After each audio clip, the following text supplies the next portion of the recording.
بسم اللہ الرحمن الرحیم۔ حضرت مریم علیہ السلام کے حمل کی کیفیت یوں ہے کہ حضرت مریم علیہ السلام اپنی خالہ یا بہن کے گھر غسل حیض کے لیے گئیں، پھر پردہ لٹکانا چاہتی تو حضرت جبرائیل علیہ السلام ایک خوبصورت نوجوان کی شکل میں ظاہر ہوئے۔ حضرت مریم علیہ السلام نے دیکھا کہ یہ نامحرم میری طرف متوجہ ہے تو حضرت مریم علیہ السلام نے اس سے فرمایا، میں پناہ مانگتی ہوں تجھ سے اگر تو پرہیزگار ہے۔ حضرت جبرائیل علیہ السلام نے کہا، میں وہ شخص نہیں ہوں کہ جس سے تو ڈرے، میں اللہ کا فرشتہ ہوں، تجھ کو پاکیزہ لڑکا بخشنے آیا ہوں، جس کو قرآن پاک نے یوں بیان فرمایا ہے۔ ترجمہ: فرشتوں نے کہا، اے مریم، اللہ تمہیں خوشخبری دیتے ہیں اپنی طرف سے، اس کا نام مسیح عیسیٰ بن مریم ہوگا، وہ دنیا اور آخرت میں مرتبے والا ہوگا اور اللہ کے قریبی بندوں میں سے ہوگا، لوگوں سے باتیں کرے گا جب جھولے میں ہوگا اور جب پوری عمر کا ہوگا، اور وہ نیک بندوں میں سے ہوگا۔ حضرت مریم علیہ السلام نے کہا، کیسے ہوگا کہ مجھے کسی بشر نے ہاتھ نہیں لگایا اور میں بدکار عورت بھی نہیں ہوں۔ حضرت جبرائیل علیہ السلام نے کہا، تیرا کہنا صحیح ہے، لیکن تیرے اللہ نے فرمایا ہے کہ میرے لیے بغیر باپ کے بیٹا دینا آسان ہے، جس کو قرآن پاک نے اس طرح بیان فرمایا ہے۔ ترجمہ: مریم نے کہا، اے میرے پیارے رب، میرے یہاں لڑکا کیسے ہوگا جب کسی مرد نے مجھے ہاتھ تک نہیں لگایا؟ اللہ نے فرمایا، اسی طرح اللہ پیدا کرتا ہے جو چاہتا ہے، جب وہ کسی کام کا فیصلہ کر لیتا ہے تو اس کو کہتا ہے ہو جا، بس وہ ہو جاتا ہے۔ بی بی مریم علیہ السلام کو اس وقت اتنی بڑی بشارت دی گئی کہ وہ نبی ہوگا، بنی اسرائیل اور تورات و انجیل کا عالم ہوگا، بڑے معجزوں والا ہوگا، جس کو قرآن پاک نے یوں بیان فرمایا ہے۔ ترجمہ: اور اللہ اس کو کتاب اور حکمت اور تورات اور انجیل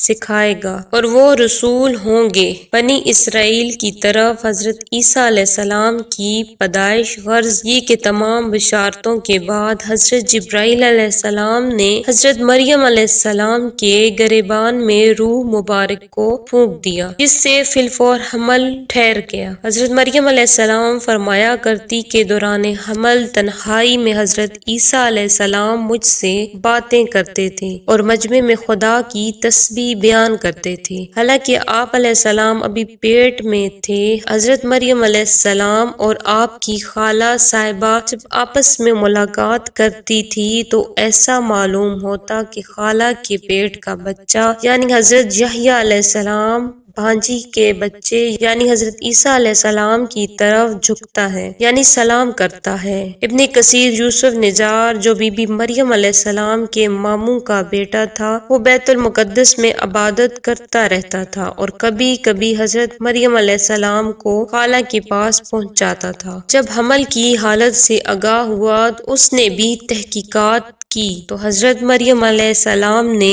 تمام واقعہ بیان کر دیا۔ جب ولادت کا وقت آ گیا تو حضرت مریم علیہ السلام کو قدرتی ندا ہوئی کہ اس شہر سے باہر چلی جاؤ، اگر تیری قوم تجھ کو اس کے وضع پر دیکھے گی تو تجھ کو اور تیرے فرزند کو قتل کر ڈالے گی۔ حضرت مریم علیہ السلام بما یوسف نجار بیت المقدس سے روانہ ہو گئی۔ تفسیر حقانی میں ہے کہ ایک پرانا مکان تھا جس میں خشک کھجور کا ایک درخت تھا، جس سے ٹیک لگایا پھر کہ حضرت عیسیٰ علیہ السلام پیدا ہوئے۔ اس وقت حضرت مریم علیہ السلام نے عرض کیا، اے کاش میں اس حال سے پہلے ہی مر جاتی۔ حق تعالیٰ نے ملائکہ کو بھیجا اور اپنے فضل و کرم سے وہیں ان کے پاؤں کے نیچے سے ایک پانی کا چشمہ ظاہر کر دیا۔ ملائکہ نے حضرت عیسیٰ علیہ السلام کو غسل دیا۔ حضرت جبرائیل علیہ السلام بحکم رب خلیل ندا دی کہ اے مریم غمگین مت ہو، اللہ نے تیرے لیے نہر جاری کی ہے اور خشک درخت کو سرسبز کیا ہے، اب تو خرمے کی شاخ کو ہلا،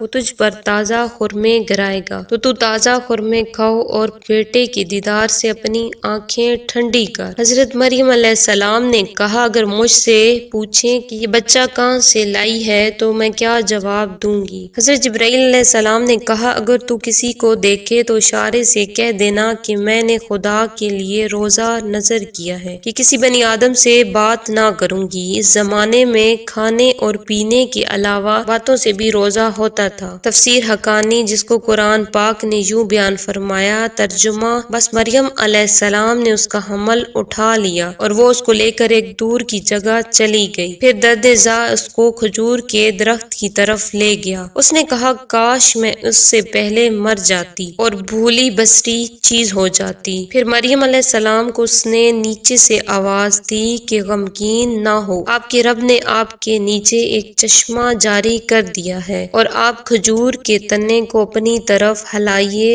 اس سے آپ کے اوپر پکی ہوئی کھجوریں گریں گی، بس کھاؤ اور پیو اور آنکھیں ٹھنڈی کرو۔ پھر اگر تم کوئی آدمی دیکھو تو اس سے کہہ دو کہ میں نے رحمان کا روزہ مان رکھا ہے تو آج میں کسی انسان سے نہیں بولوں گی۔ حضرت ابن عباس رضی اللہ تعالیٰ عنہ فرماتے ہیں کہ حضرت مریم علیہ السلام فرشتے کی بشارت سے بے غم ہو گئی اور نفاس کی مدت ختم ہونے تک 40 روز وہیں رہیں، پھر اپنے گھر واپس آئیں۔ ہر طرح کی بشارتیں بی بی مریم علیہ السلام کو فرشتے نے بتا دی تھی اور سوال کا جواب بھی بتا دیا تھا، تو بچے کی طرف اشارہ کر کے کہہ دینا اس بچے سے پوچھ لو۔ بنی اسرائیل نے یہ صورتحال دیکھ کر بڑے غصے سے کہا یہ کیا برا کام تو نے کیا ہے، اے ہارون کی بہن، یعنی تو حضرت ہارون علیہ السلام کی طرح عبادت کرتی تھی اور تیری ماں بھی بدکار نہ تھی۔ حضرت مریم علیہ السلام نے حضرت عیسیٰ علیہ السلام کی طرف اشارہ کیا کہ اس سے پوچھ لو۔ پھر سب غصے ہو کر بولے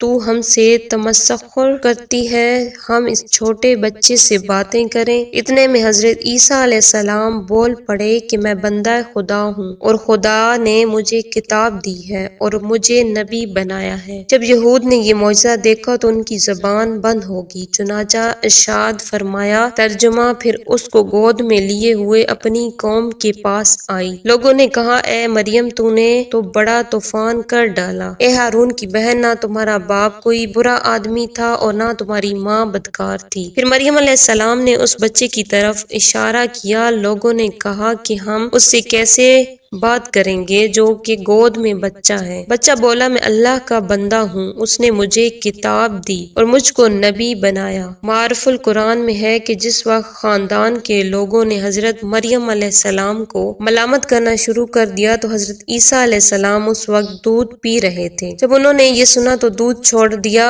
اور اپنی بائیں کروٹ پر سہارا لے کر ان کی طرف متوجہ ہوئے اور انگشت شہادت سے اشارہ کرتے ہوئے کہا میں خدا کا بندہ ہوں۔ اس سے پہلے ہی لفظ میں حضرت عیسیٰ علیہ السلام نے اس غلط فہمی کو دور کر دیا کہ اگرچہ میری پیدائش ایک معجزانہ انداز سے ہوئی ہے مگر میں خدا کا بندہ ہوں تاکہ لوگ میری پرستش میں مبتلا نہ ہو جائیں۔ ان الفاظ میں حضرت عیسیٰ علیہ السلام نے اپنی شیرخوارگی کے زمانے میں اللہ کی طرف سے نبوت اور کتاب ملنے کی خبر دی۔ اس کا مفہوم یہ ہے کہ اللہ نے یہ طے فرما دیا ہے کہ مجھے اپنے وقت پر نبوت و خطابت دیں گے، اور یہ بالکل ایسا ہے جیسا کہ رسول اللہ صلی اللہ علیہ وسلم نے فرمایا کہ مجھے نبوت اس وقت عطا کر دی گئی تھی کہ جب حضرت آدم علیہ السلام بھی پیدا نہیں ہوئے تھے، ان کا خمیر تیار ہو رہا تھا۔